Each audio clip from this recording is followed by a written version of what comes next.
Welcome to the Living Spiritually Podcast, Come Alive edition. Here are your hosts for today, Paul Galloro and Catherine Stilo. So we can officially say to each other now, Happy New Year. Officially. Officially. Happy New Year. Happy new moon in Capricorn. We're recording this just after, the moon was in Capricorn up until yesterday. This morning we woke up in a world where the moon is in Aquarius, but we're still in the new moon energy. So New moon. I have to say, it agrees with you. You look wonderful. Thank you. The new wolf moon. Oh, how are you? I feel good. I feel a shift of energy. I really do. So things just feel stronger, I think is my word. A little more intense, a little more powerful, but it's in a very subtle way. Yeah. It's interesting. I think I get what you're saying. Like what I'm receiving, what I'm hearing, what you're saying is like things feel a little bit more rooted. Yes. That's like the stronger yes. that you're like you turned up you put a filter on it, not filter, but you know what I mean. You pulled up the contrast or the brightness, and it's everything that as is, but just more vibrant. That's what it thank feels. you. That's Thank what I you for received being able to take the pictures and sounds in my head and actually get them out, because just before we started, remember I couldn't find the word for something. I was like, la la, and it was computer, and I was like, oh, it's going to be one of those episodes. It always is. It always is. Oh my gosh. But yeah, it's a good time. I've been talking about this with all of my students, all my classes, et cetera, that, the calendar is just a made up thing. I say, January 1st is just an arbitrary date. It could be, and the joke that I use is December 37. Like it could be anything. But really it's not, for me anyways, it's not until the sun and the moon come into the same place, which makes the new moon in the consciousness of Capricorn, that makes it the new year. Because now we've got our conscious awareness, but also our unconscious mind aligning into this place of setting new intentions with the Capricorn consciousness, which is all about setting goals, but then pursuing those goals. So yeah, here we are, ready to go. And I do, but I feel sensitive to these shifts anyway. And I do feel it. So it's pretty cool. And I think, to your point, when we start to harmonize more with the natural cycles and phases of the moon and the shifting seasons, we become more sensitive to the subtle changes, the subtle energies, and we're more harmonized with this earth plane on which we're living. Yeah, totally. And you know what? I have to say, I think people are a lot more attuned to it than they think they are. Of course. Because so many times, and I put a post up, I shared a story on the Instagram earlier this week. It was like a meme of, it said something like, when the astrologer friend gets a message from someone else saying what's going on with the stars, and it was like a clip from a movie of a guy going, I don't know, but I'm gonna find out. And so I shared that because so many times I have friends that are not as aware of like what's going on, but they're like, Paul, what's happening? Is Mercury retrograde? Because I'm feeling this, and this. Yeah. And I'm like, sometimes yes, sometimes no. Like sometimes Mercury isn't retrograde, but something else is happening that makes it feel like that. So it's really cool to see that some people are like open to it. Maybe they're not like the meteorologist that's looking at the weather patterns to say it's going to rain, like me, the astrologer looking at the planetary patterns to say, hey, this might be the consciousness that you might be in. But it's interesting that some people pick it up.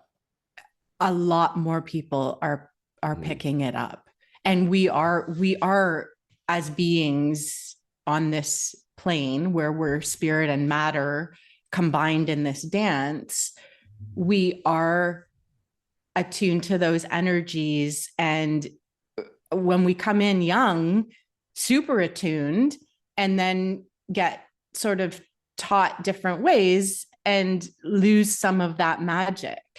And I think that I've had more people express to me more things like you're describing, where they're saying, I'm feeling this, or I'm noticing this, or I'm starting to this, and I'm starting to hear things, and I'm starting to know things, and I'm starting to sense things. And there is very much a new energy that's coming in.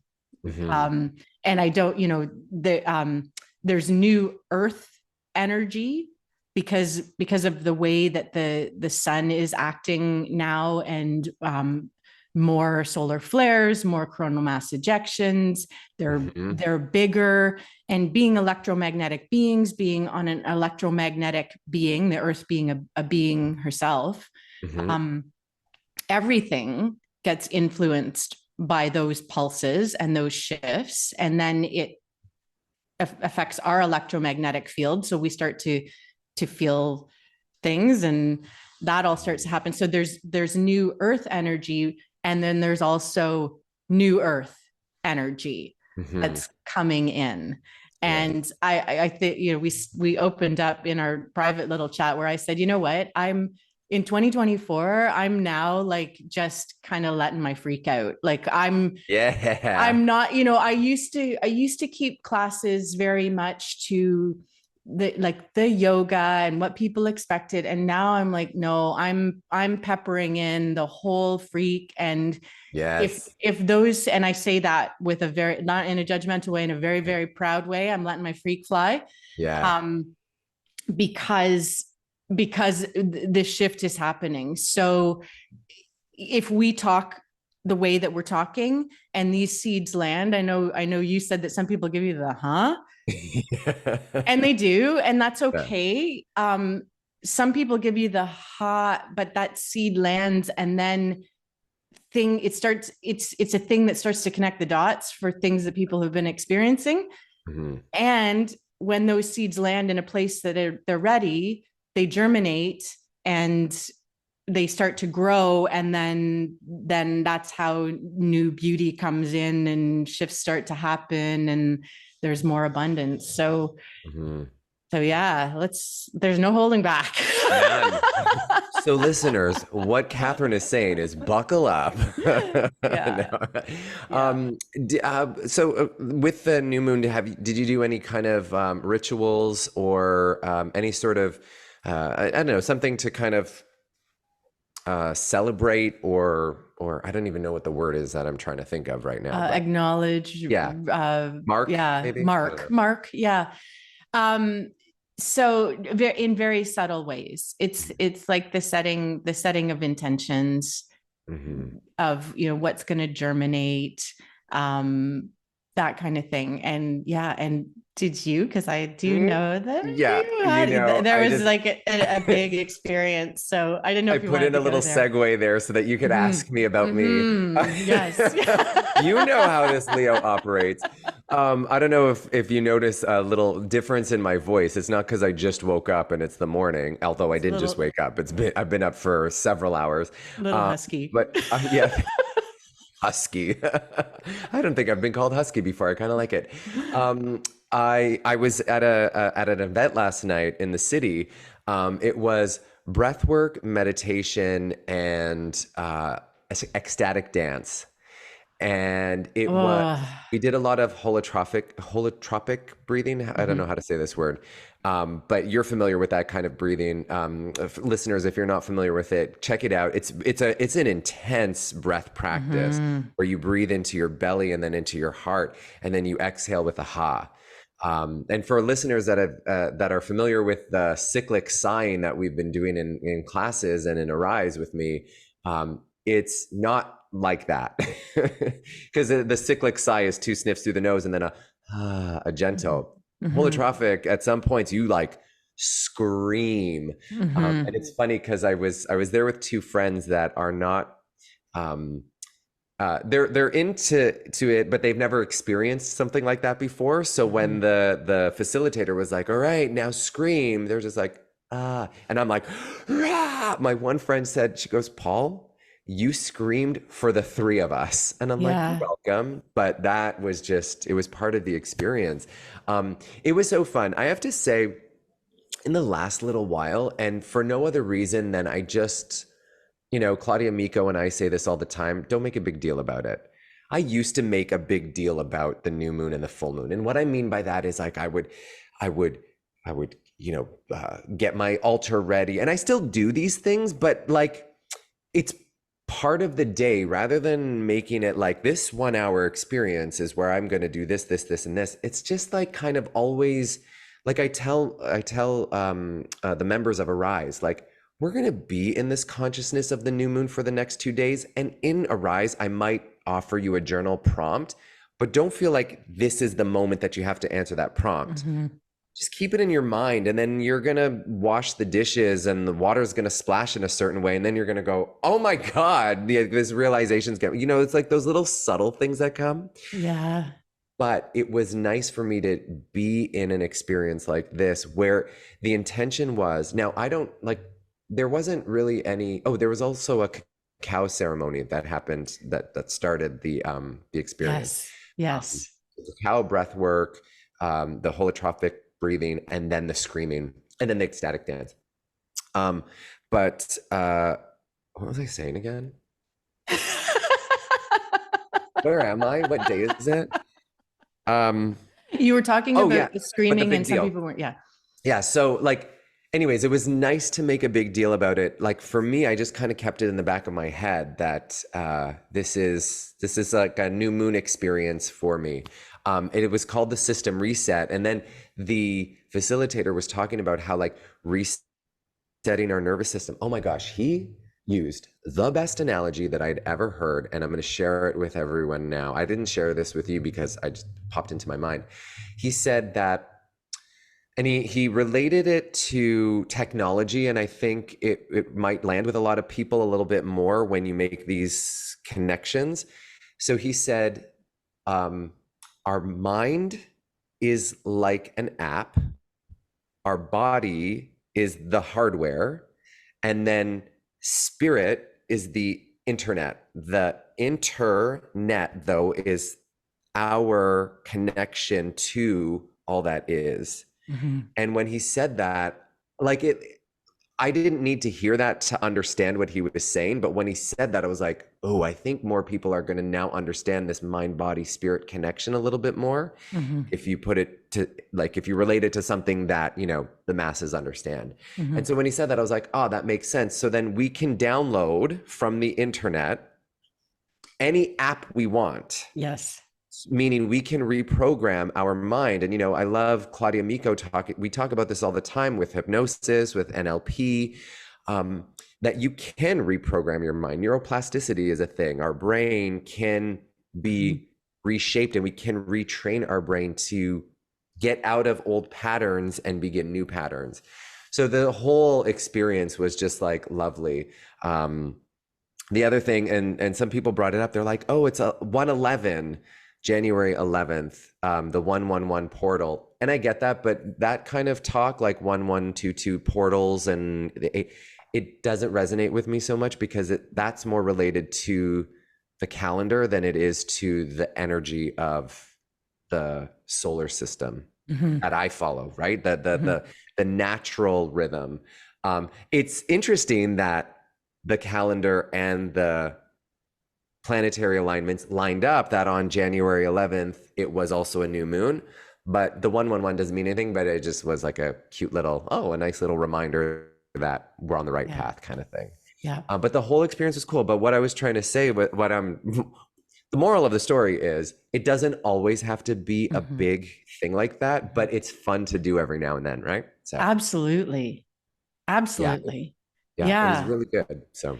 And I think that, and I'm speaking from my experience, that sometimes in the beginning, as we're starting down these paths, we do need those bigger things to mark, to celebrate, to really kind of ground it in ourselves. Mm-hmm. And then as we start to embody the energies of it and the intentions of it, those bigger ceremonies can fall away. Yes. Because we're living it. We're living, Yeah. we're harmonized with the cycles. So it's just the natural rhythms, the same way that the sun rises and the sun sets, or the moon rises and the moon sets. And sometimes it's the sliver of a moon, and sometimes it's a half moon, and it's not really a big deal. The moon doesn't come up and say, I'm a sliver moon today, or I'm a new moon today. And yeah. It's a very subtle, but they're rhythms that we fall into, and we're living it. Mm-hmm. So we don't need those as much.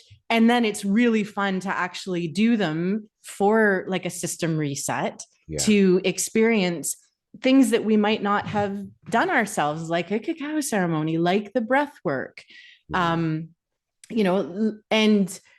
something, when you talked about the vocalizing, and how, like, oh my gosh, and this is something that I was challenged with early on when I started and was participating in some of the breath work. I like to call it breath play because I don't want to make it work. Yeah. Although sometimes it's pretty intense. It does feel a little on the work side. Mm-hmm. But actually, I'm going to take it even right back to my first yoga classes. And I remember when I first went into my like a class, and people were breathing, and I was so self-conscious of like, oh my God, I don't want people to hear me breathing. Like, I don't want, oh my God, like, how can these people be so loud with their breathing and feel good about it? Yeah. But that was, and feel good about it. I know, but it was like, it's like, it's just coming from one world where certain practices and constructs are the norm or accepted, into another world where other things are emphasized. It was a shift, and it was a shift that I needed to make, because I was so constrained and programmed to not be heard, and didn't allow myself to be heard. And then as it evolved, and as I started sounding, and even then when I went into the ones where it does encourage the screaming, at first there was no way. It was just not there. It was just not within me, and it felt unnatural to force it, and it shouldn't be forced. That kind of expression needs to come from deep within, and come from an instinct that's coming through, not from a force through the throat. Mm-hmm. Saying that, though, I was very grateful to people who could express it, because as it was being expressed, it vibrated things within myself and started to illuminate things within myself that needed to be released, mm-hmm. that needed to be looked at. Mm-hmm. And I've been in ceremonies where some very primal soundings have come from other people. And I felt it in areas of my body that then has triggered a process for me to start a release. Right. And in sharing after it, that's how it works. Mm-hmm. And so your friends that were saying, oh, because you were screaming for the three of us, like, absolutely, because you're at the stage that it can be released, and that release vibrates things in other people that then triggers that process of release. And pretty soon those people are also able to sound and vocalize and there's a difference. I always talk in my classes, vocalization is different than verbalization. Mm-hmm. Right? Mm-hmm. So vocalization, the oohs, the ahs, the grunts, the groans, the sighs, that's vocalization. Mm-hmm. Putting words to it, or making a sentence, or having a conversation, mm-hmm. that's verbalization. That's the mind stepping in, like starting to try to take over and do other things and take us out of the experience. And sometimes we go into verbalization when we're trying to lift us out of that mm-hmm. experience because it's too much or too intense. And it's all okay. It's wherever we are, wherever we are, it's all perfect. It's absolutely fine. It's just recognizing and acknowledging where we are and asking if we like that. Right. Yeah. Would you say that vocalization can lead to better or more constructive verbalization? And You know what? I often think that, or feel, I'm going to say feel because I'm being conscious of I love what's that. a think and what's a feel. Yeah. I often feel that the vocalization leads to less verbalization because we recognize the power of the silence and what needs to be said and what doesn't need to be said. Right. And the vibrations of the heart can be felt out without words and more powerfully than like I look at how we communicate with each other. Mm-hmm. And I know we use a lot of words because it's a podcast and that and it's a conversation. I mean, it's video now. We could just do it in interpretive dance. Okay. Excuse me, everybody. That. If you're not watching this, go find where you can watch it because we're just gonna dance. Just dance. The vibe, because everything is vibration. Mm-hmm. So the vibrations that we're using to put verbalization around things so that we can communicate like this is really a very small subset of the actual vibration that's coming from our heart. Yeah. And is so much richer and more expansive than what can actually be communicated in words. Mm-hmm. So once we start to be able to feel each other's hearts and be in each other's heart space, there's the pretenses are gone, the masks are gone, the compassion is up, the abundance is up. So so I think the vocalizations, yes, they lead to more quality verbalization, but it's mostly because they've expanded the silence. Yeah. Ooh, I love that. Yeah. Thank you for that, because I was thinking like beside that, and then you just brought it to a whole new level. The way I experience it is the vocalization has helped me better verbalize the things that before I would stuff down. Yeah. And that to me, and you know what? I'm just going to talk, listeners, if you don't want to hear about my sex life, hit mute right now. But I also found that vocalizing has just made my sexual experiences that much more open and freeing, and just it feels like the orgasm is able to move freely through my body instead of just staying concentrated in the genitals. And that, I mean, just takes everything to a whole other level. Yes. But I also found, and I was sharing this, I'm not going to give too many details, and I'm not going to say who it was to protect this person's innocence, but somebody today, I had an experience with someone where old me that hadn't ever vocalized things, especially after a day of vocalization, a night of vocalization, the next day then being able to verbalize something that landed in a way that the other person had no intention to, like it just was a miscommunication, but I was able to step in and say, hey, you know, when this thing happened, this is what I was feeling. This is how it landed in me. And I just want you to know that when I do this, it doesn't mean that. And so, so it helped me consciously verbalize. So and that's what I often like tell, because I have a lot of people that when I teach even, cyclic sign, and it's an intro to vocalization for me, because the exhale is a long right, and the science shows that vibration is so beneficial for the nervous system, because the vagus nerve is getting stimulated, and that's going to soothe our nervous system, et cetera, et cetera. But I have these conversations because people are like, oh no, I'm silent, I can't make sounds. It's like, I mean, you're speaking to me right now, so you can make a sound. But to me, being unable to vocalize something just tells me that there's like a block somewhere, like the natural thing, like, yes, it's meant to come from within to come out. And if we do it too much from just the voice, then that's forced. But I almost see it like, you know, if there is a natural spring underwater, sometimes we got to dig a hole for that spring to come up and then, fill a pond or whatever. So I kind of see it like that vocalization, even the simplest on an exhale, is going to create a path for me to say, I don't like when you do that. Yeah. Or something. Something like that.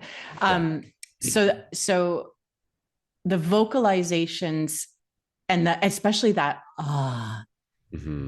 so many, like the psychic studies that I've been doing, lots of energy workers. It's interesting that everything, like the science behind it, all converges on the same thing, that drops us into our heart. Yeah. And when we're in our heart, and when we're vocalizing, making those sighs and the hummings, and we can feel. And when we can feel, we can better express what's happening to our experience. And the way that you said it, if we back up, when you said, when I see/hear this, I felt. So it's always, it's never expressing it with a blame or shame on the other person, or saying, you made me blah, blah, blah. You don't make me do anything. Yeah. I make me do everything. And it's how it lands with me. Now, that's not to say that we do need to express, because we're all different. And how I'm acting in the world has an impact. It might not have been my intent, the impact that happens. Right. And that's where we have to communicate with each other, where we say, when I heard this, I felt dismissed, diminished, whatever words, happy, like, yeah. So because that kind of feedback is also, when I saw that, heard that, I was thrilled. I like when you call me pretty. Yeah, exactly. I love hearing that.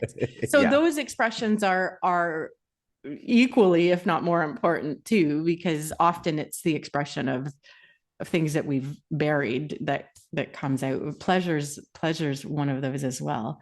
But yeah, it's taking the ownership and that feedback is what helps us align our intent and our impact, because some of how I'm acting may not be my intent, but someone's interpreting it differently. And if it's one person, you kind of got to go, okay, because, but if 9 out of 10 people are saying, and it was completely off my intent, it's like, whoa, okay, yeah. I have to look at this. So that's, yeah.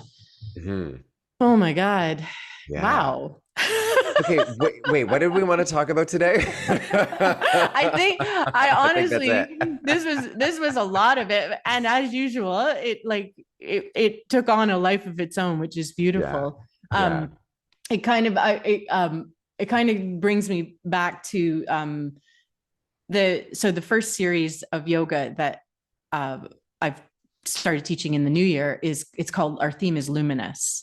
And it's about being how we are radiant beings of light, of electromagnetic. And we forget that. We often forget that and think and fall into humanness. And often what happens, and when we don't feel alive and vibrant, is that there is some sort of constriction of the light that's able to flow through our being. And the more light that we can allow to flow through our being, the more alive and vibrant we are.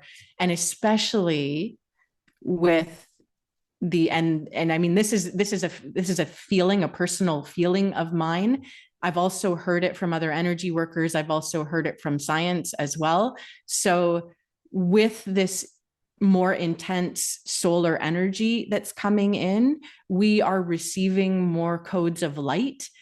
And we need to have a body and an energy field that can integrate and harness those higher vibrational energies, because if there's constriction, then that's where we start to have challenges, whether it's our physical health, whether it's our mental health, our emotional health. That's where that's where we, start to have challenges if there's constrictions in how the light body can function. Yeah. And this is a big reason too, why in my fitness classes, even in my yoga classes, I'm always ensuring that, yes, there's going to be moments of contraction, but we're always discharging that muscular contraction, that muscular tension. I mean, contraction is good. If my muscles didn't contract, my body wouldn't move, right? We walk by our quads and our glutes and our core and everything contracting and releasing. But it's that muscular tension if we hold on to it. And the reason for that discharging of the muscular tension, and I'm tapping my body because we do that a lot in class, is so that it can discharge that, so that the life force, prana, light, whatever it is, that subtle energy that gives us that vibrancy can flow through our body. If we're so tense, think about just like clenching your teeth. You can't put food in your mouth, which is going to nourish you. So if your muscles are clenched, you're not going to get that nourishment from the light, the sun, the energy around you, which is so important. Off topic, but related, one of the beauties of the experience I was in last night was that I was in a group. There was 200 people. I have not been in an experience like that in a long time. And the Heart Math Institute, if you're familiar with that, and listeners, you've probably heard me mention it before, Heart Math Institute says when we sync up, when we have heart coherence with a group of people and we all breathe together and we all get our heartbeats synchronized, it creates a strong, powerful field that is transformative. And so just like discharging muscular tension in our classes and in our daily life will then allow us to have, this is my philosophy on this, it'll allow us to have better relationships. Number one, I'm not guarded, I'm not contracted, and I'm not going into everything ready for a fight. And number two, my body is better able to receive information from your energy field, and your energy field and your body, if it's in that state, is better, is gonna be it's going to be better for your body to receive that information as well, because the information is not just verbally. We know this, science tells us body language. I can see the way you hold your body and I will react in a certain way. I'll say, oh, she looks angry, whether you're angry or not. If you have yourself closed off, we just feel it, right? So I think the same is true with our energy. So the more tense we are, I think the more tension there's going to be in our relationships. Oh, for sure. And a couple of places that I want to go with that. So on that topic of convergence and coming together as a group, there is a great interview with Jonathan Goldman on Next Level Soul. And I'll put the link in here, and I won't cover the whole, because it's absolutely worth listening to. Jonathan Goldman's a well-known sound healer. I was going to say, I think I think he has an app I have of his chakras sounds. And there's lots of his work out there, and he's got some books. And anyway, it was touching on how when we can come together like that, we make big shifts. When we do it ourselves, we make a huge shift in the world. And in fact, that's the only way, and we've talked about it here, the only way we change this world is by changing the world within ourselves. That's the only way. So that was one idea that came in. And then the second one was on the idea of contraction, we also have to have balance, because if we're too relaxed, we're like a pile of mush and we can't stand up and we can't actually do anything in the world. So there is this delicate balance, and working with the chakra system, there is contraction and there is expansion. That's in our yoga poses. There's this dynamic contraction and expansion that's happening that is always in balance. So too much tension isn't good. Light's not flowing through. Too much relaxation isn't good because we can't hold that charge and we can't hold the light and we can't actually manifest it into this world. So Yeah. yeah. And use it Yeah. to And then use it. Yeah. do something with it, right? Because Yeah. I mean, if the light's going to come into me, I'm going to use that to extend that light out into the world. Yeah, absolutely. So, yeah. And thinking back to on the like coming together and changing the world inside,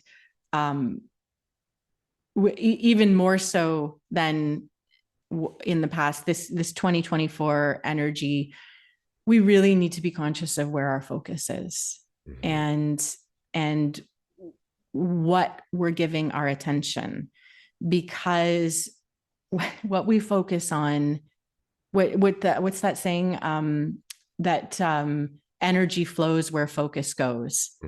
I don't know who quoted that. I can't, it's not my quote. It was Nelson Mandela. Okay. And if you're laughing, you know what the joke is because you've listened to a couple of our episodes. If you don't, go back, listen to a bunch of them, and then the joke. And if it doesn't matter, but it was not Nelson Mandela, but no, it was not. But we're doing a throwback to something that gets attributed to and confused. Yes. But anyway, that quote, the energy flows where focus goes, it is one that I've heard in several teacher trainings. So again, I don't know who said it, but it's really true. It's really, really true. So when we look at how we live our lives, what gets fed to us in a news feed, in social media, often it's the sensationalized, often it's the denser energies that are pulling, and it's, we're, as a human, we're kind of programmed to watch out. We're on the watch out because that's an animal instinct for survival. But as a spiritual being, we can't always be focused on what we need to watch out for and the danger and that, because it starts to affect ourselves, which then affects out into the world. So, often people say, well, I can't be happy because, like, don't you know what's going on in the world? And it's like, well, I do know what's going on. And I have a lot of compassion for what's going on in the world.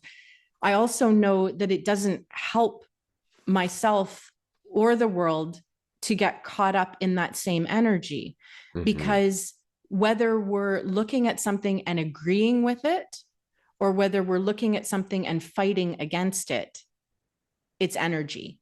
And that's feeding that thing. And especially if we don't want that thing, our focus, even in the fight, is feeding it. So, I really hope that people can take the nugget away from this without getting upset or angry, or that I'm saying something that I didn't mean, because my intent is absolute. Yes, compassion for everything that is happening out there. I want everyone to be happy and free and wild and live a life of abundance and fullness, because that's what we're here. That's why we're here, is to have this beautiful human experience. And there's so much beauty that, we can forget that. Yeah, I totally get it. Yeah. And if I could just add my 2 cents to it, what purpose does it serve to attack someone else for, like, the things that are happening?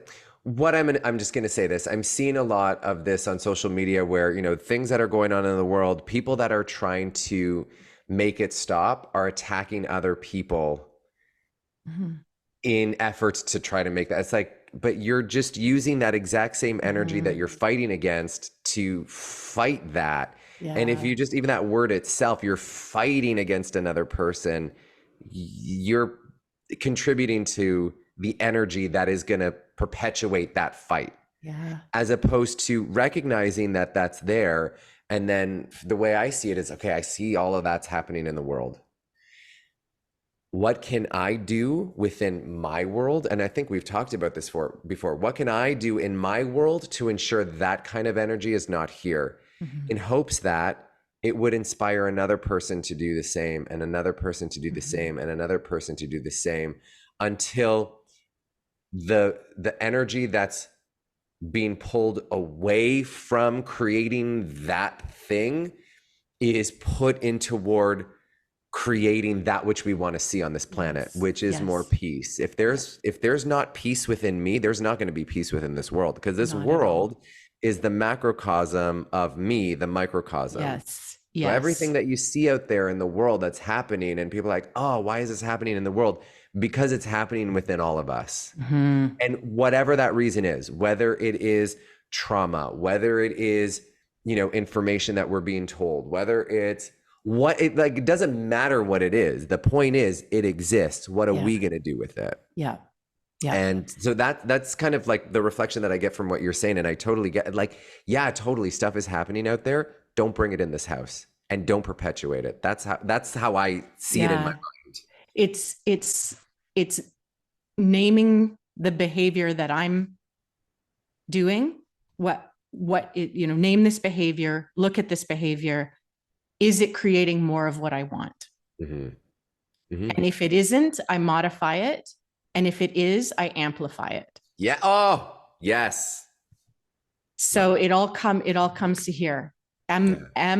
Is this behavior creating more of what I want? And it's really as simple as that. And the best thing we can do is land in our hearts and be grounded in our bodies and live from the heart. Yes. And then if I can just circle it back. So you had said before, it starts from us.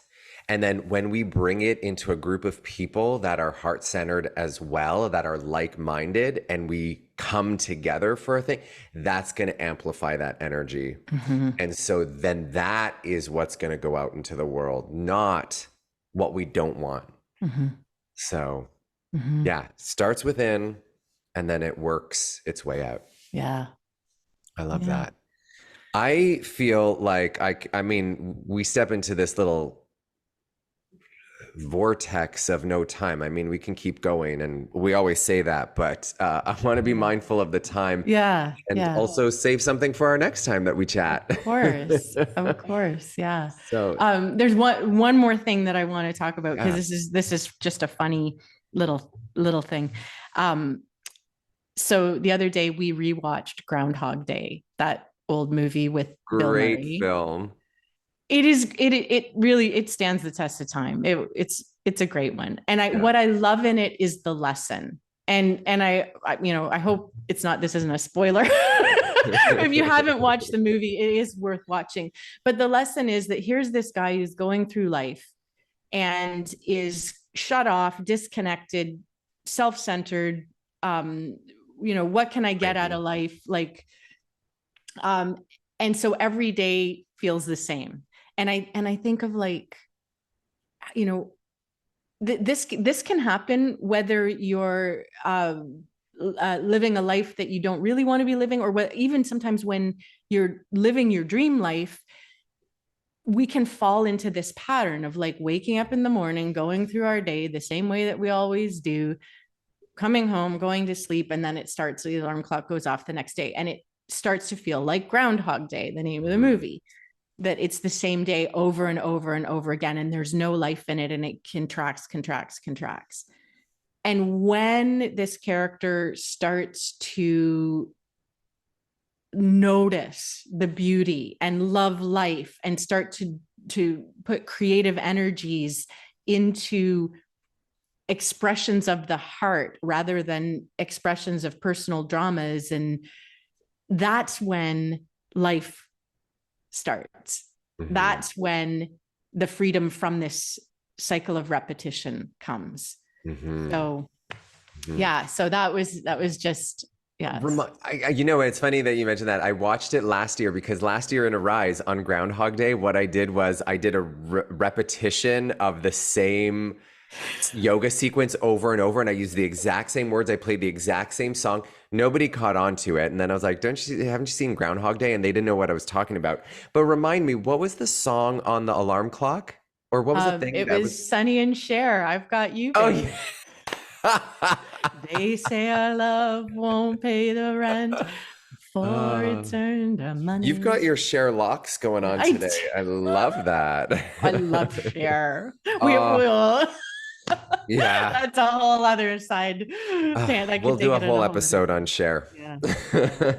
Anyways, Catherine. Yes. Oh my God, I love you. I love our conversations. And I mean, it's just always so fitting. I mean, I don't know, just the timing that we didn't pick this day and this time around the new moon and Capricorn and all this to have this, but it just happened and here we are. And I love it. And I love you. I love it. And I love you. And I love harmony and harmonizing with these cycles. Yeah. Yes. So lovers, check out the show's notes because Catherine's going to throw in some links in there. Yeah. Be sure to check us out at livingspiritfully.com. Connect with us. And Catherine, anything else to share with the listeners? Yes, our own work, our own play. Own play.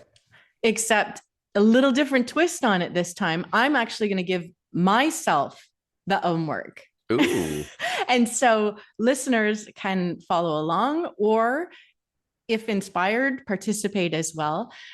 So I think what I'm going to do is go out and find a beauty moment, find something that just strikes me, snap a shot of it, and I'll post it in the collective. And I will also post it on other social media because this is about stopping to take notice of the beauty moments and just this magical world that we live in. And that's what my own work will be. And if inspired, meditate on this, look at the intricacies of the picture, whatever jumps out, whatever inspirations come in, pay it forward, go find something in your day and then share it on your network so that we create this wave of beauty. And then let's come up with a catchy hashtag. I can't think of anything off the top of my head. If you have one, okay. Listeners, check the show's notes because we'll have the hashtag in there. And so if you're going to be posting anything, use the hashtag so that we can see each other's posts, whether we follow each other or not. Yeah, I'm so glad.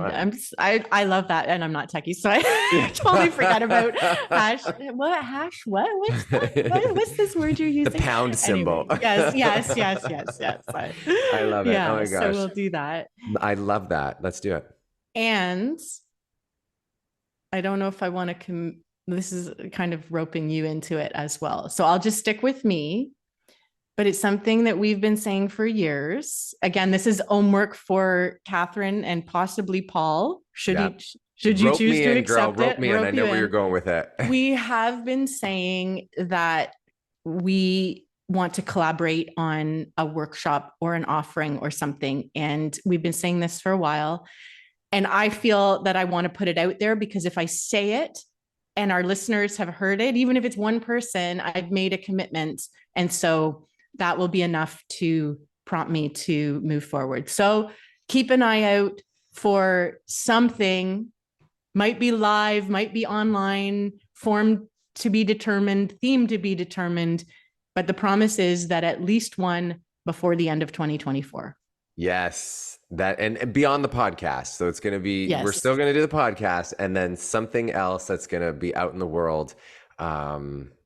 Doing what we do best. Yeah. And I love it. I can't wait. Rope me in, count me in, sign me up. Where do I register? I love it so much. And I'm looking forward to it because we have been talking about it and it's something that I've been wanting to do for so long. And so I'm excited that we're going to do this. Me too. And even just vocalizing that has like sent a flood of like, it just opened something up. So yeah. I love it. Should we ecstatic dance our way out? Yes, let's do it. The theme song is starting to kick in, and you're going to say, remember, we are meant to thrive. How do you come alive?